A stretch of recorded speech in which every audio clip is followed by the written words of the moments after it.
Welcome, everybody. It's great to see familiar faces.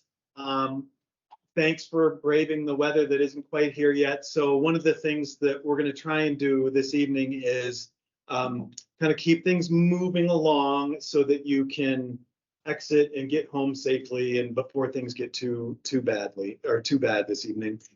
Looks like we have a sign-up sheet going around. I'm just going to set out a few rules. I should introduce myself first. I'm Jeff Moline. I'm a senior planner here at Boulder County Parks and Open Space. Again, welcome. Thanks for being here.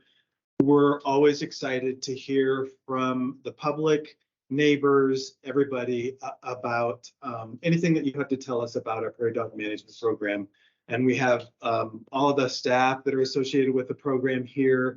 I'm going to let them, in the interest of time, I'm going to let them introduce themselves before they start their presentations, if that's okay with people. But I don't know, should we do a few other introductions of staff? Teresa's here, our director, David Hurt, our plant ecology specialist. We have Stefan here from our resource management division as well. And then we have Amy, Zach, and Steve from our Prairie Dog crew.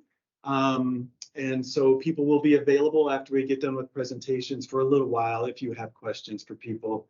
Mac and Cassandra can fully introduce themselves when they get going on their presentations. So this is kind of our standard format for these. I'm going to do just a quick little lead off and then turn it over to Cassandra. And then after Cassandra, Mac will be, Cassandra will be speaking about the ag perspective of our program.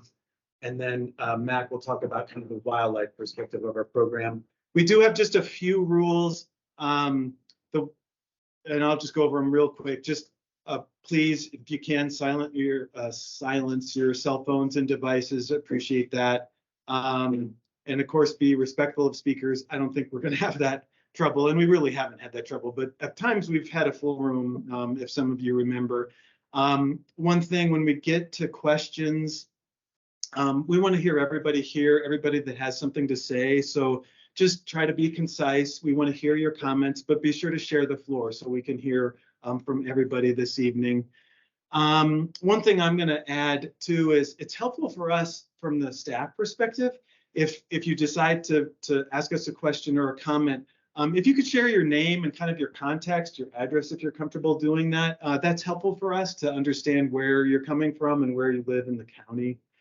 And then lastly, just we ask that you agree and disagree respectfully of people. We've had times when, we've had booing and cheering and stuff like that, and I'll intervene if I don't think that's going to happen. But anyway, we're a small group. We probably almost all know each other. So I'm not too worried about that. All right, so I'm going to get going here. And so I'm going to still use this, I think, to advance this. Yeah. Looks like I forgot to change the date.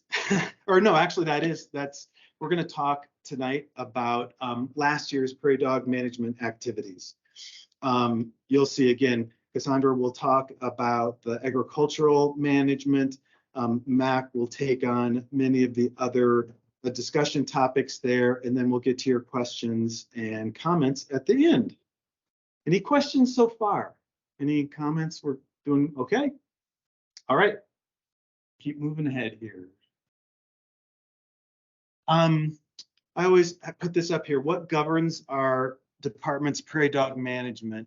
And the answer, if anybody has anybody want to shout it out? It's our management plan. And so our Prairie Dog Management Plan is a portion of our Grassland master plan, and it's posted on the web, so you can see how we do our Prairie Dog management. You can look in that plan for details about which properties we do management on, what those designations are, and we'll get into that here in a little bit. But everything that we do is governed by the Prairie Dog Management Plan that's found on our website. I'm going to dig into that for just a couple minutes here. This is a plan that's been around now for over 20 years, and we're actually, I would say, I don't know if proud quite is the right word, but I guess one of the things I would say about the plan is it stood the test of time. And part of that reason that it stood this test of time is that we've been, I would say, adaptively managing it and changing it and evolving it through time. And that's mentioned here on the slide. And we constantly are updating it because, as you know, we're constantly acquiring. We're constantly acquiring new properties, and so we need to have those properties designated through our system. Are they going to be ones that we have habitat conservation areas on, or are they going to be NPD?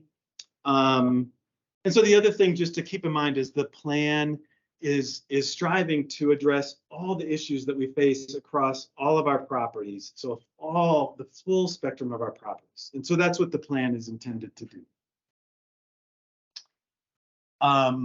And so the goals of the management plan reflect the role that we have in Boulder County. And so again, that is going to include the maintenance of croplands for agriculture and the stewardship of natural areas and our natural systems. And you're going to hear both of those perspectives actually throughout the night, but in particular from both Mac and Cassandra later on.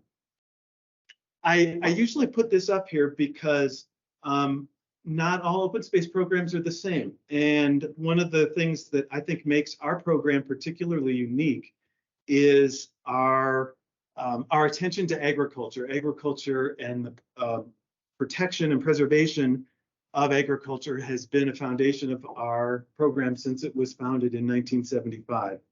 And some of our first properties actually, along with some of the foothills properties like Bald Mountain, but included places like Rock Creek Farm. And so agriculture has always been a part of our DNA here at Boulder County Parks and Open Space. And so our management plan needs to reflect that as well. We have areas that we emphasize and manage for their natural values, but then we also have areas that we value for their agricultural values. So that's, if you think about it, that's a tall order. And we have over 60,000 acres now that we own and feed that we have to manage. So that's a lot of acreage to cover with a diverse set of goals of protecting wildlife habitat and preserving agriculture. And so how do we go about doing that? And the way that we do that across our entire system. So again, for us, we're solely talking now about the areas in dark green and this kind of bright green. Those are the areas that we own and feed. This map, of course, is a map of the county, Boulder County, with all the public lands shown, and I'll just take a moment here. So what we're going to be talking about tonight is our management of the properties that are, again, this dark and kind of bright green. I don't know if you can see, but the conservation easements are kind of a lime green. I don't know how else to describe it. I'm running out of descriptors for green here, but so we're not going to be talking about our conservation easement properties. And then another thing that comes up with Prairie Dog Management often is the City of Boulder's Open Space and Mountain Parks program, and their properties on this map are shown in this. I don't know this. Thank you, olive. Thank you. Keep shouting them out, actually. So anyway. I just wanted to give that setting for what we're going to be, the work that we're going to be talking about this evening. Okay, so we now have a sense of where our properties are and what our management plan focuses on. So again, how do we do this? The way that we do this is we categorize each and every one of our properties, and in some cases we subdivide parts of the property into these three categories. Maybe you're all familiar with these. Our habitat conservation areas where we are really letting natural values drive our management of the property. And so those are the areas where we're likely to do things that promote prairie dogs, for example. And Mac will be talking about that later. We also have the NPD areas, and those are our areas where we're emphasizing agricultural management of the property, and those areas where we generally don't want to have prairie dogs. And then we have this MOA, which is kind of a middle area that allows us and gives us the flexibility to manage prairie dogs when we need to on particular properties. And I don't know that we have. Well, you'll see categories of how many acres of each of those that we have later on. So anyway, those are our 3 categories. And so, like I said, every property and every area of each property gets one of those designations. And then I just have a few more slides here and then I'll be done. This is a map of the plains part of the county. And what it is attempting to show here is that mix of HCAs and MOAs, which are the orange areas here. So again, those 2 categories, the habitat conservation areas and the multiple objective areas, are shown as orange. And then the rest of this plains area, which is where prairie dogs are found, of course, not generally up in the foothills. So those our foothill properties remain green on this map because they don't have prairie dogs on. But this no prairie dog is those no prairie dog categories properties are shown in the pink. The red in this is an older map. Those were the actual colonies on the no prairie dog areas. So you can see the vast majority of our agricultural no prairie dog areas do not have prairie dogs on them. There are notable exceptions. Yeah. Could you define where we're from, like from Broomfield to Lafayette to Longmont? Yes. Thank you. Yeah, let me provide a little more context on this map. I appreciate that. So Broomfield is down here. This is the turnpike. You might not be able to see it very well. Boulder, baseline reservoir. The reservoir is by the old electric generating plant. Boulder Reservoir, the diagonal, Longmont. The Longmont. There's a pointer on the podium, Jeff, if you want it. Oh, yeah, thanks. Yeah. So Boulder, Lyons, Longmont. So like the agricultural, or excuse me, the Loggerman Agricultural Preserve that I know you're familiar with, Jerry, is this area in here. These are some of our agricultural properties to the north of Longmont. This is Rabbit Mountain.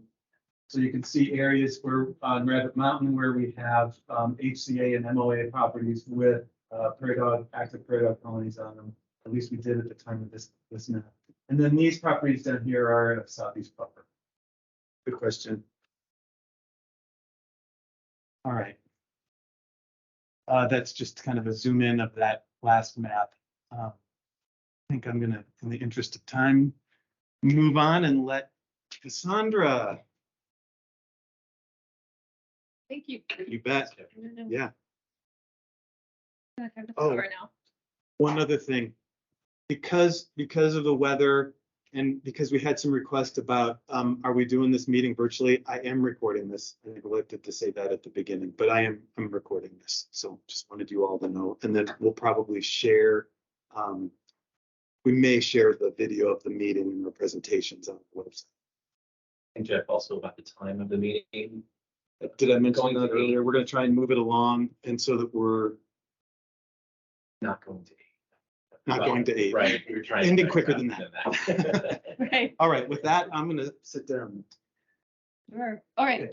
So my name is Cassandra Schnarr. I am the supervisor with the Land and Leases team within the Parks and Open Space Agricultural and Water Resources Division. I started working with the Prairie Dog crew in May, so that's why most of you've never seen me before.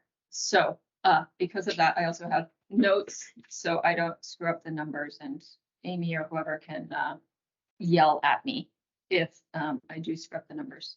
So over the next few slides, we'll be going over new acreage in our no prairie dog acres, plus barrier fencing, trapping and removal, and lethal control that were all done in 2022. Let's see. No, wrong way. Okay. Yes. Zap. All right, so 6 agricultural properties were acquired by Boulder County Parks and Open Space in 2022 and are designated NPD or no prairie dog. Adding them brings the total of our NPD acres to 18,187. There we go. Okay, just over 5% of those acres have prairie dogs on them. according to our mapping at the end of 2022. So those would have been those red spots you saw on the pink properties on the last map. All right. On to barrier fencing. A foundation for controlling prairie dogs on our agricultural properties is to prevent the movement of prairie dogs onto the properties in the first place. To that end, we are working on increasing our focus on building barrier fencing. Once a property has been cleared, we put up barrier fencing where we can to prevent movement back onto the property. It also prevents movement from our properties where we do have those multiple objectives or something and have prairie dogs. Some of our neighbors object to our prairie dogs wandering onto their property, so barrier fencing helps prevent that as well. In 2022, we installed 6,800 feet of barrier fence on 6 properties. We hosted 2 events for volunteers to help us with that construction, and we had participation from 8 or 10 volunteers over the 2 days. In 2022, 61 properties were cleared or remained clear after previous work, thanks to staff and tenant efforts. And additional barrier fencing will help them stay cleared. Those 61 properties, we do go back and check on and try to keep them clear. All right, there's our cute little ferret friends. Trapping and removal is also an important part of controlling our prairie dog populations on agricultural properties. It is incredibly labor-intensive process, but also incredibly beneficial to helping our partners further their work. We trapped nearly 2,000 prairie dogs across 8 properties. This allowed us to help the black-footed ferret recovery program and birds of prey. And before we get into discussing lethal control, I wanted to first mention the lifting of the moratorium. The moratorium on lethal control ran from 2012 to 2021 annually for several months. And then it was lifted by Boulder County Commissioners last January. The objectives in lifting that moratorium are to reduce the amount of lethal control that's necessary. It also allows us to work throughout the year to control prairie dog populations on agricultural lands. We don't actually like to do lethal control. So any action we can take to reduce the numbers of prairie dogs in the first place is what we want to shoot for. So as for lethal control, here are the numbers. We treated, let me say this correctly, 32,242 burrows on 340 acres. We do have a tenant program where tenants can take a class and receive a permit to treat burrows with lethal control on our parks and open space agricultural properties. In 2022, 10 tenants participated in the program, working on 6 properties. So that is your very quick overview of the agricultural things. And over to you. Okay. I won't be quite so quick, sorry. I have a little bit to talk about. Maybe are there questions so far on anything I said and anything that Cassandra spoke about? I'm Yes. curious about the ferrets on, have you guys ever considered getting a few ferrets and setting on these properties? Yes. I'm gonna talk about that. Yeah. Absolutely. And so it would be like the geographic area where the active colony is. Mhm. Yeah, you bet. Great question. Yeah. So your lethal control would include the tenant lethal control, or is that just? I think that includes the tenant lethal control as well. Yes. Amy's nodding at least. And are tenants clearing the properties or just doing maintenance? Usually they're just doing maintenance. Okay. So what we do is we try to clear property and then, you know, if we're able to clear it, back, okay. you know, kind of hand it over to them. Okay. Oh, we try to stick with no more than 50 or so. Okay. Mhm. I don't know if this is the right time to ask, but is there priority areas or where we can request to have some of the barrier fencing to protect our properties? or there is no fencing there. This is a good time to ask, and we could get into details with you like, like with your individual situation towards the end of the meeting. Yeah, we'll be happy to talk to you about. a So, yeah, specific I'm situation. like, talk to us soon because we're like meeting next week to set the priorities for the year. So I wanted, basically just list with the, I know. Yeah. That whole thing. Yeah. And, I mean, we just love to see eagles in our area. Why is IMO, why can't we have more prairie dog areas in IMO? I think I mean, I know there's some ag there, but my goodness, the entire thing is red. Like, what about trying to keep eagles in our area? I hear what you're saying. I think what I would say is, we've made the decision on IMO that we're gonna manage it as an NPD area. And then I guess what I would say is on our other properties in the area and then other properties in that part of the county, like the Pella, Marla, other places are where we're emphasizing the other values. I know that's maybe not the answer to your. Oh, no, I mean, the city of Boulder is gonna come and eliminate all the prairie dogs on their property, because I know, that leaves private property that have prairie dogs. Why? That's such a huge place. Mhm. I remember when we first were getting that, I know the property doubled up. Mhm. Property, it was all about, oh, we have an eagle on the property, isn't this great, what a great value. And yet you're getting rid of the reason why those creatures, those raptors were there. Mhm. I mean, it doesn't make sense. Especially, I mean, you got areas where the cows are not. I don't understand why the entire thing is red. I mean, we're gonna, I mean, Point taken. All right, Two related questions about barrier fencing. One is, in your experience, how successful is it? How long does it hold for the prairie dogs to come back?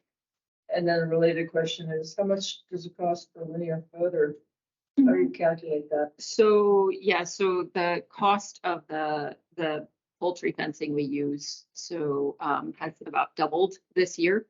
So it's now, what was it, $120 for 150 feet? So a 150-foot roll was about $120. Okay.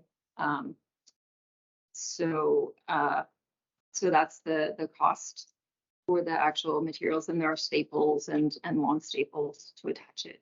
So I think over time, we have improved the technique to have a more, so in case anybody hasn't seen barrier fencing. Fold it over. Yeah, so it goes like this. So there's an apron of maybe 3 feet on the ground to keep them from, digging. And then it attaches to the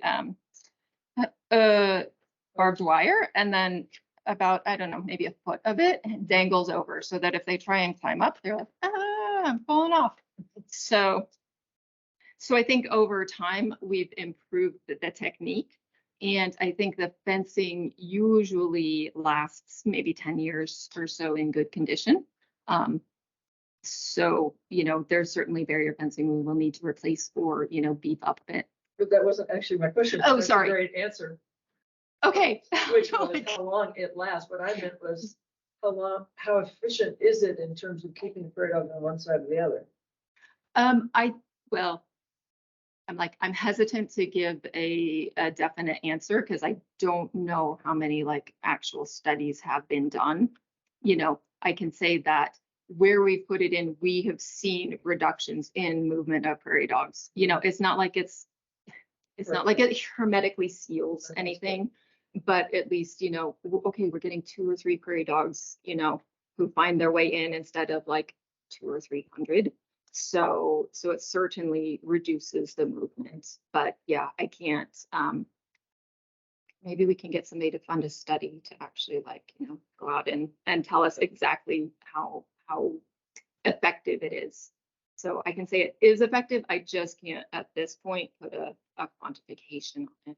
And did I hear you say that part of the purpose of this barrier fencing is to prevent your prairie dogs from getting out onto neighbors' properties? So yeah, so the MOA properties, the multiple objective properties, we do, keep a certain level of prairie dogs on.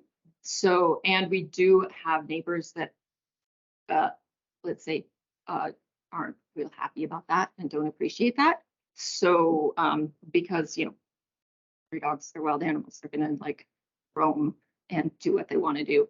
So yes, so we have put up barrier fencing on some of our MOA properties to, when we've had issues with neighbors, because we want to be good neighbors. And you guys absorb that cost. So far, we've absorbed the cost for some of them. Sometimes we will work with a neighbor to, if they're like, hey, can you guys pay for materials and we'll put it up? We're like, fantastic, yes, because, we only have a very But limited you're number willing of to staff. talk about it and. Yeah. All that we ask is that there's, please put it up well, Okay, but sometimes effectively. you do the whole project yourself. Mhm. Okay. Yeah. So, it just kind of depends on staff time. Can we get a volunteer project going? Things like that. Okay. Mhm. Just to top off on that, while I'm Stan, we typically only put barrier fencing on existing fences. If there is no fence, like at Brubaker or some of these properties that we share, whether it be with another entity or a neighbor, that would run more into the kind of cost sharing. And we wouldn't just go put up a 5-string barbed wire fence. Right. And then attach hardware to it. But also to answer further, on Imwell along 63rd, we did put barrier fence outside of our property to keep animals from neighboring private areas coming back in. So from the west. Okay, gotcha. Have it. All right. Thanks, everybody. Great Great. questions.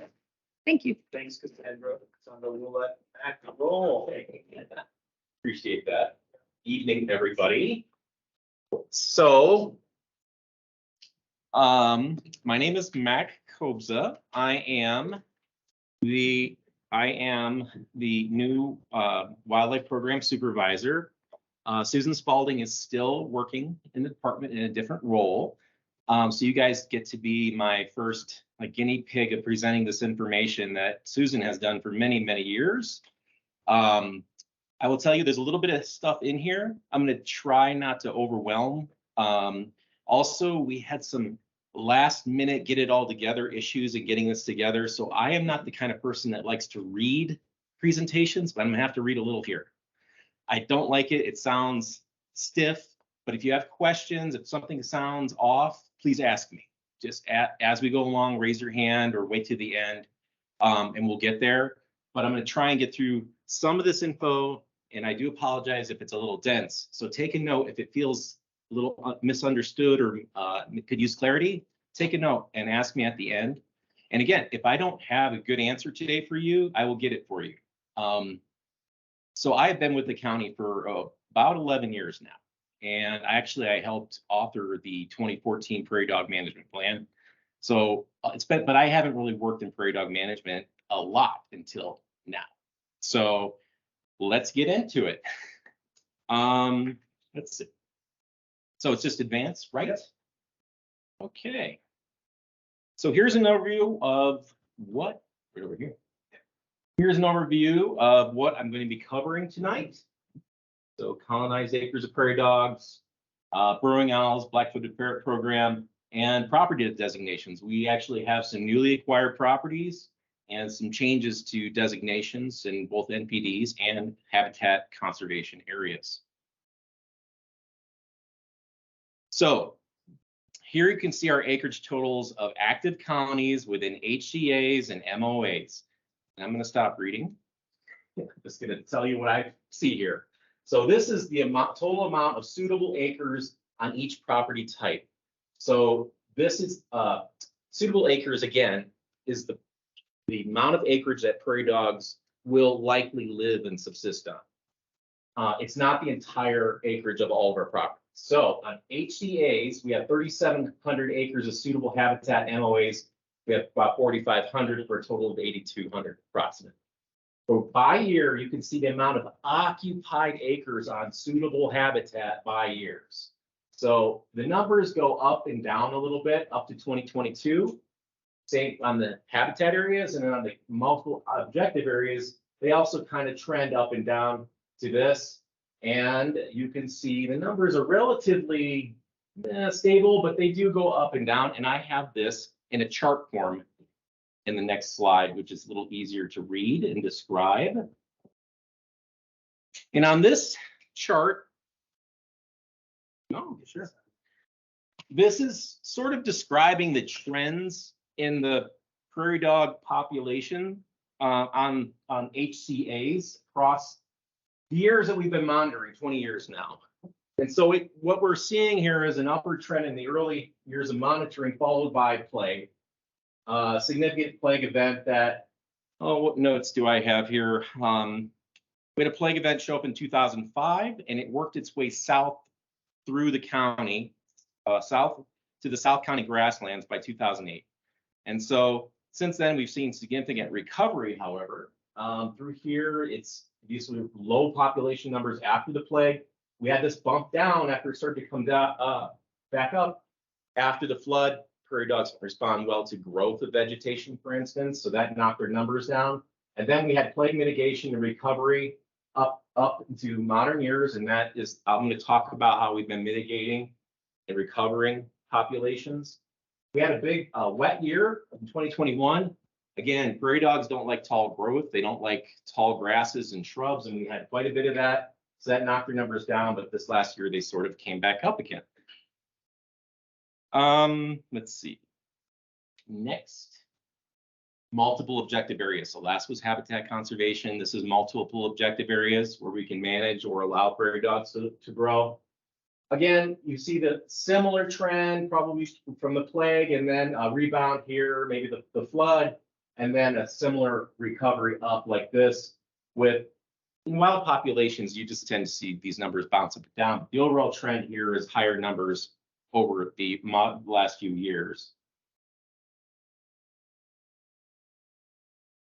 And this is a combined HOA or MOA and HCA numbers, just showing that the trend when you combine the two numbers is just showing it's similar across both designations from the plague and then the rebounding and the recovery mitigation.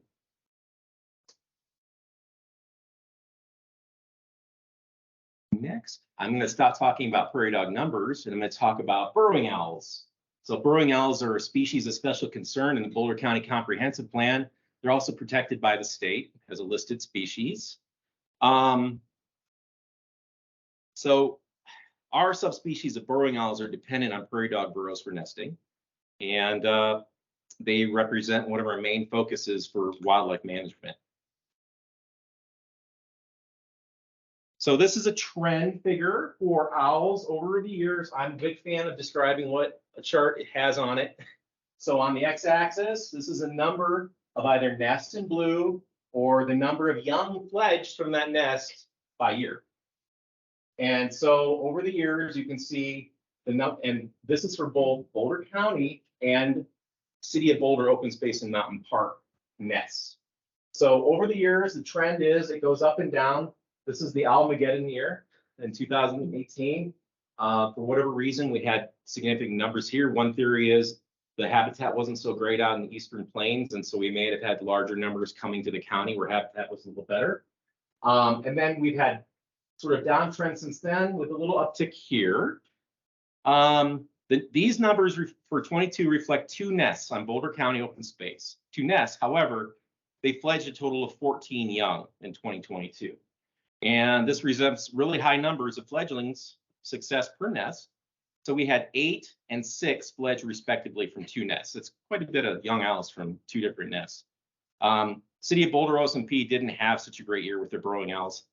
They had 2 nests, which fledged a total of 1. So county did a little better than the city that year, last year.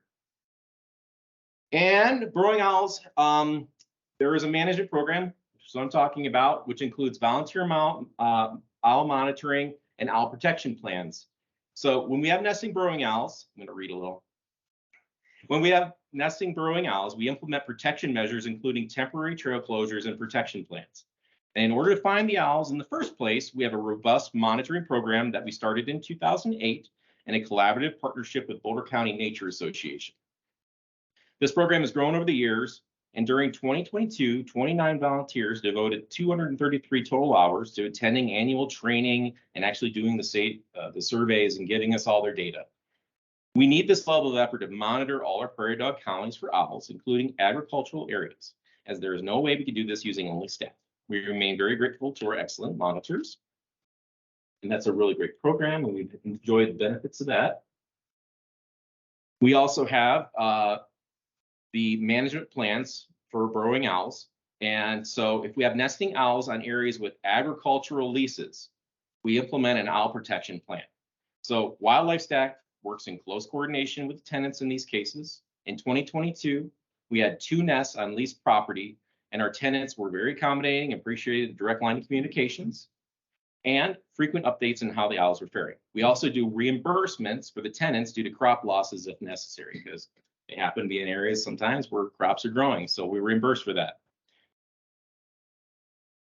Relocation in 2022. So this is part of the implementation of the action items in the 2020 update to the Rock Creek Management Plan process, if you're aware of that. We relocated prairie dogs off a 40-acre preserve surrounded by active agricultural operations. So this was a pretty big project. Our contractor was very successful in capturing the majority of prairie dogs from the preserve site on the 40 acres at Rock Creek Farm, and we removed 258 animals. This is the largest relocation effort we've ever undertaken as a department.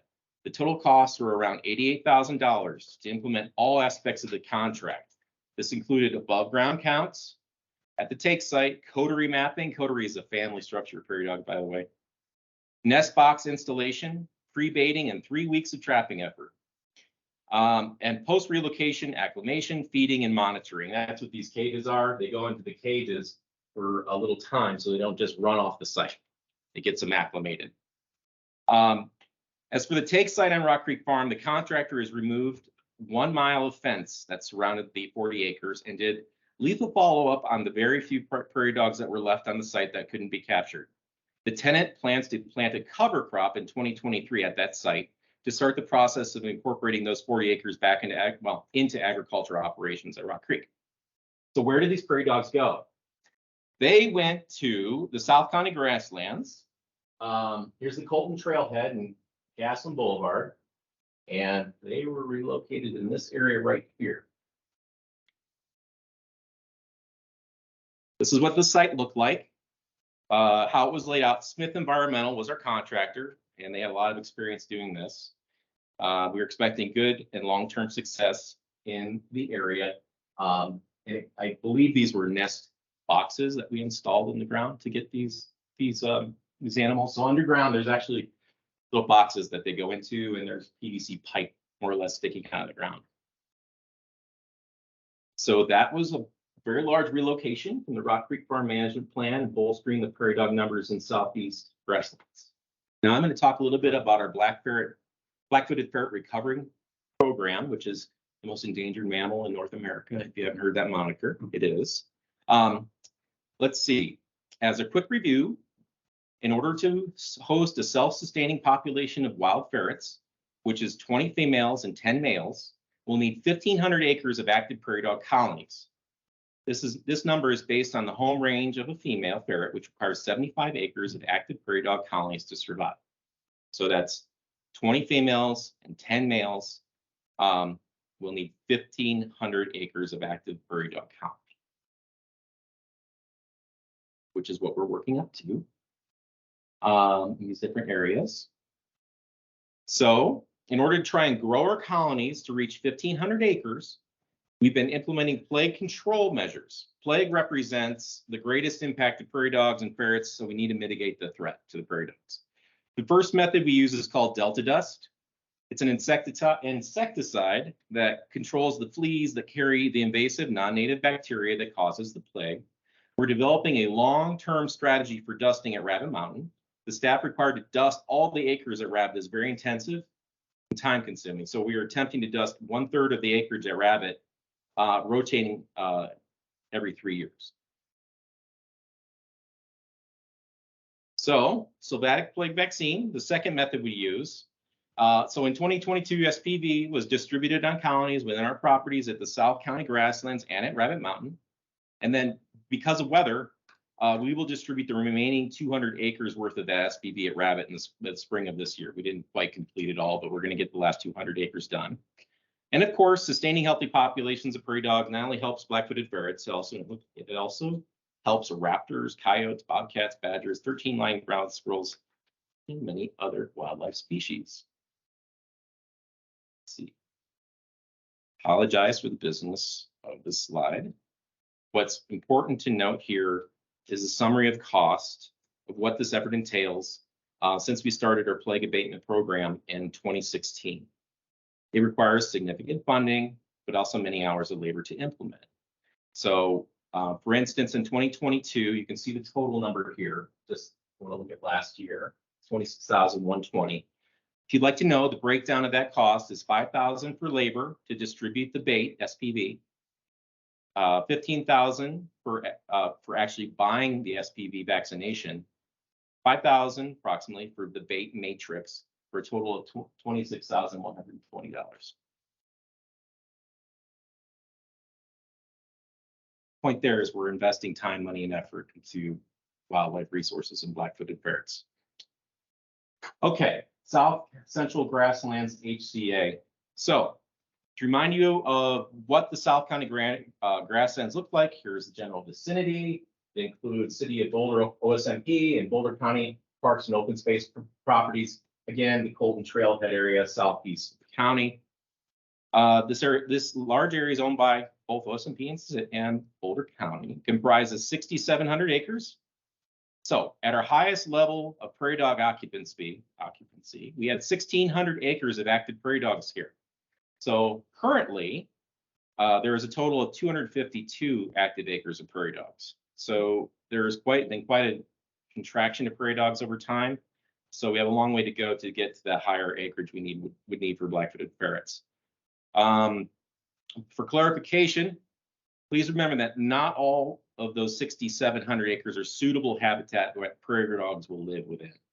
They would never occupy the entire area, and they don't like slopes more than 20%, nor do they like certain soil profiles. Basically, we don't have much more than about 1,800 acres of suitable habitat within this overall area. And what I just told you about slope and soil type is what goes into the model that figures out what's suitable, what's not across our properties.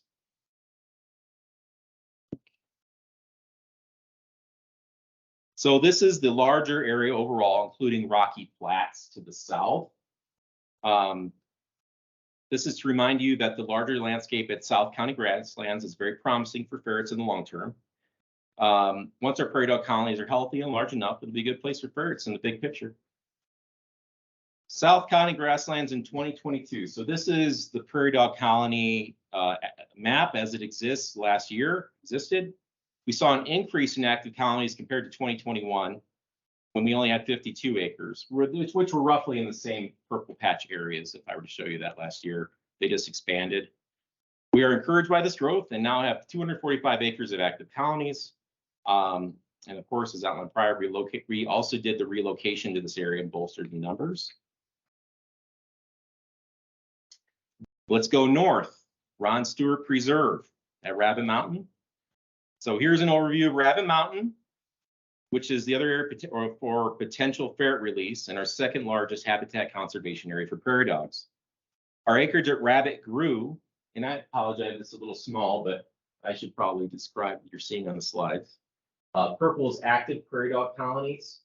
That's what you're really looking for. And then these are just different property designations for open space. Our acreage at Rabbit Mountain grew by about 200 acres from 2021 to 2022. We now have almost 1,400 acres.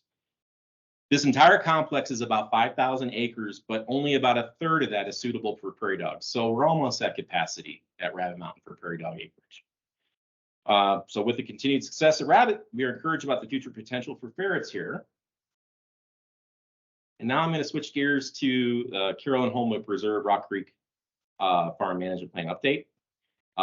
We heard from many folks during the public process, and we thank you very much for giving that feedback. And let's give you a few slides here about what's going on with prairie dogs at Rock Creek Farm. So here's a map of current designations of the property at Rock Creek Farm. And there within this map is 2021 and 22 prairie dog colonies. I'm going to stop reading and I'm going to talk over here. So the purple are the 2021 prairie dog colonies, and this is Rock Creek Farm. So the purple is 2021 colonies. It may be a little hard unless you're right up on the screen. 2022 is the hatching. So we saw an expansion of prairie dogs in this area of Rock Creek Farm, and a little bit of expansion in the other areas where they already occupied.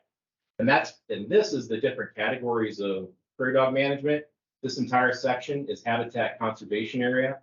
And then you would see the purple-ish areas would be multiple objective with no prairie dogs in this area up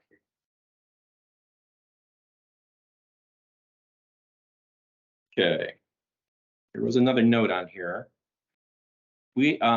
So we had significant contraction of prairie dog colonies in 2021 due to the high rains.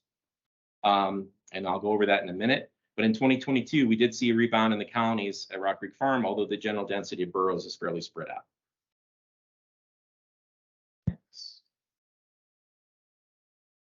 Okay. Walk to the graph, talk about what you see first. Again, different categories of prairie dog management and the prairie dog colonies. But the thing in here to talk about is these circled areas are to show the changes in designations we've made at Rock Creek Farm. So we redesignated the 40 acres from MOA to HCA. We redesignated 40 acres from MOA to HCA at Rock Creek Farm. So this corner here was redesignated from multiple objective to habitat conservation area. And then the 40 acre is now designated as NPD up here. So this was I believe this was an MOA. This is now an NPD. Was turned into agriculture. So this is consistent with our PDOG policy guidelines and consolidates the habitat conservation area here, while also redesignating this area makes management of the farm property and the operations there more effective. Okay, here's a few slides about vegetation and habitat. So Rock Creek Farm restoration process update. In 2021, we had a contraction of active prairie dog colonies at Rock Creek Farm due to the high vegetation from the rains I keep mentioning, and also probably more predation pressure, probably from raptors and things like that. So we wanted to give an overview of how we adaptively manage this unexpected contraction of prairie dogs to our goal of restoring the grasslands while prairie dogs were still present. So we used adaptive strategies. We saw a huge response of the native vegetation in 2021. So we collected seeds of species that are unpalatable to prairie dogs. We also didn't mow the high vegetation, including weed species such as curly dock. Tall vegetation acts as a visual barrier to prairie dogs. A couple more slides on this. Species we collected. See up there? You have questions about those? David Hurt's in the building, back, or ecologist. So there are a couple of examples of species collected that prairie dogs do not like to eat. So there you go. And this is what the areas look like. Here are photos of the response to the native vegetation in 2021. And then 2022, we are currently reseeding areas of Rock Creek Farm with our collected seed. And our weeds group, it's a working group that manages weeds, is working hard to encourage the native shrubs in the HCA area to get back to a more native state of that habitat. Okay, that's the end of the Rock Creek Farm Management Plan update. Next, we talk a little bit about property designation changes and modifications. So let's get into it, including newly acquired properties. There's a lot of text at the bottom of these slides. I'm not going to read it. I'm just going to look at the slides and talk about that. So what you can see here is property designation modification. So these are NPDs that were converted, redesignated to multiple objective areas. And these are the different property names. And this is the total amount of acres in that. So these are a net gain for prairie dogs as far as multiple objective area where prairie dogs can exist, where previously they couldn't. If you have any questions about these, please ask me after the talk today. Next, this is property designation modification. So this is an MOA changing to a habitat conservation area. And so there are several properties that were multiple objective that are now habitat conservation areas. And they're pretty significant acres that go in with each. So what you could be thinking is, I think there was a question earlier about, you know, where are prairie dogs able to thrive or where they exist, or is there any changes in that? There are additional acres that are habitat conservation area now that weren't prior. Okay. And also there was conversion of multiple objective areas to no prairie dog areas. So this is the 40 acres at Rock Creek Farm that was converted. This decision was made as part of the Rock Creek Farm Management Plan update, and the prairie dogs that were present in this parcel were the ones we relocated to the south grasslands. New property designations. So these are properties that we have purchased at the county, which include 117 acres designated as HCA, 29 acres designated as MOA, and then 719 designated as NPD. So we have a mixture of new designations across our property portfolio in the county. That's a lot of numbers to take in, so jot down and know if you have a question. And with that, I will take questions, and I saved you from a lot of text about these slides. Yes. If you would introduce the parrot into your program, and he would more or less clean out your program, then you would have a parrot. Well, if we were to do that, yeah, I mean, more or less, if that happened, I'll tell you though, if it happened, it's a possibility, but there are other programs that have done this, and that's why the Fish and Wildlife Service knows those numbers of ferrets to acres of prairie dogs. And 50. But I think it was 20 females for that 1,500 acres, something like that, and that's. But they're going to multiply too. I think that's taking into account their. Or you stating. No, that takes into account their reproduction, and they don't live forever either. You know, a small mammal, you know, medium-sized mammal, they don't live forever. So is that in Boulder County program? So we have more to talk about with the Black-footed ferret program, where we're going and how that's actually going to work and where it's going to live. It's a pretty significant program, and we'd have to work a lot with neighbors, with folks that have done this at the state. There are CPW and Fish and Wildlife. They've had success doing this. They've learned a lot of lessons doing this too. So right now, what all I can say is, you know, we're seeing how successful we can be at maintaining, or increasing, or maintaining prairie dogs in these certain areas for like ferrets. That's the first step. Next step is to really understand where we can go with that program. Yeah, Jeff. And maybe, Mac, it's really those two areas. Rabbit and South County grass. Anticipating at some point in the future, perhaps. Correct. That's our management areas right now for black-footed ferrets. Piece those two areas. Okay, I'll volunteer for you guys. Yeah. Okay, appreciate that. And just so you know, if and when you did get ferrets, there's sort of a clause in there that the Fish and Wildlife Service gives you that if ferrets get out of those areas, landowners have rights. You know, They're an endangered species. they are.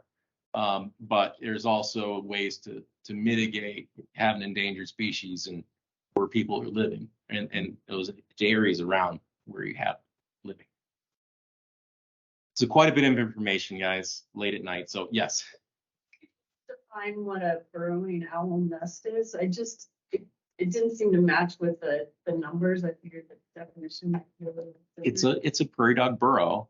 So there's only one burrow that was producing all those fledglings.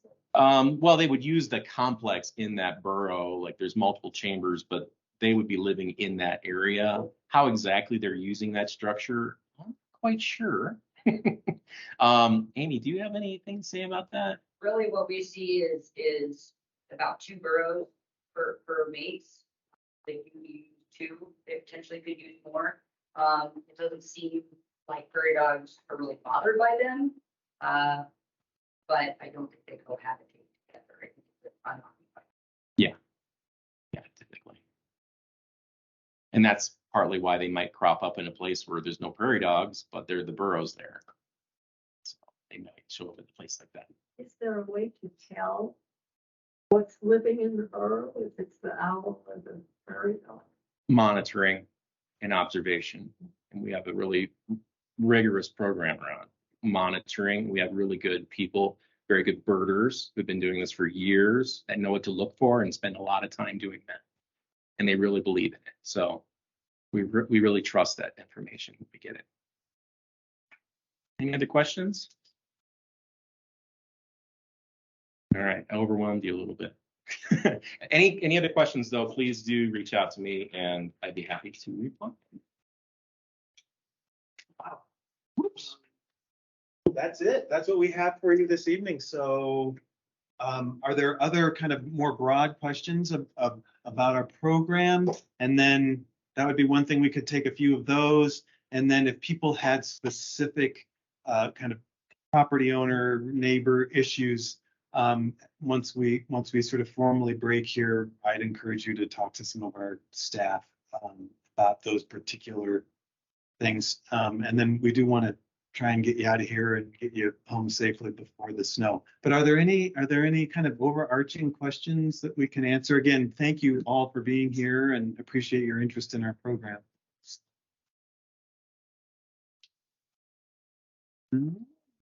Everybody kind of knows what our program's about at this point. Well, thank you. I guess that's it.